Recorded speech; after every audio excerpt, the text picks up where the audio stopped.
Hey, I was asked a question. How do you know where to buy real estate?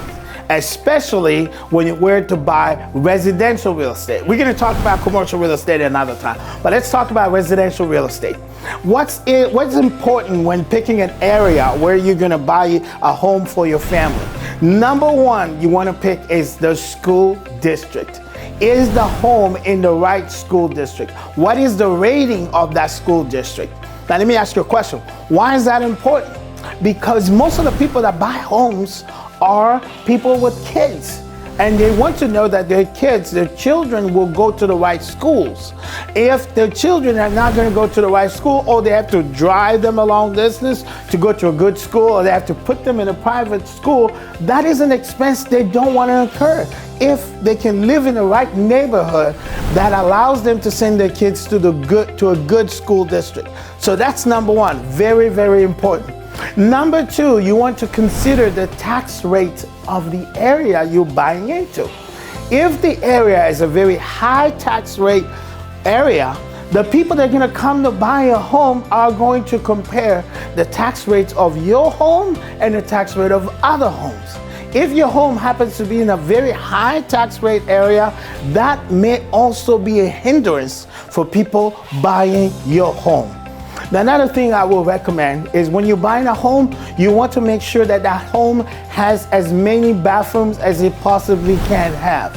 Having maybe one bathroom in a house with 5 bedrooms and maybe one bathroom, one for the parents in a master bedroom and one only for all the children can be a problem, because when it comes time to go to school, all the children are going to be piled up into that one bathroom, and that can create delays, problems, all kinds of things. So make sure nowadays that you're buying a home with enough bathrooms so that the family that will move there, if they have more children or if they're a large family, they will be able to use the home accordingly.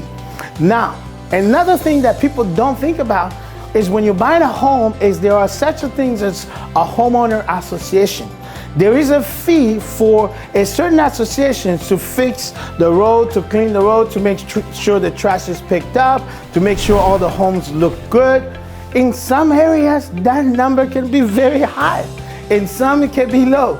And sometimes your realtor might tell you that very, very, in passing, and not really hitting the nail on top of, to let you know that that's an important cost that you're going to incur that you did not know about. There are a few things that are going to go up on you when you move into a home. Your electricity is going to be more.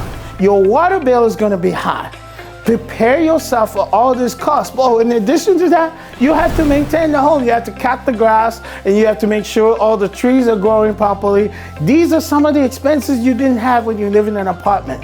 You're gonna have to cover these expenses. So be prepared mentally, be prepared financially to take on this responsibility. Until next time, I'm Marcus Mavakala, and I have been in the financial services and real estate business for the last 23 years. I have a lot to share, and I want to share it with you. If you like what you hear here, if you like the content here, I invite you to subscribe, hit the notification button, and leave comments and share the information. I heard somebody say sharing is caring. I guess if you care, you're gonna share. So share the information so that I may be able to help many, and you and I together can help many more. Until next time, I'm Marcus Mavakala. Take care.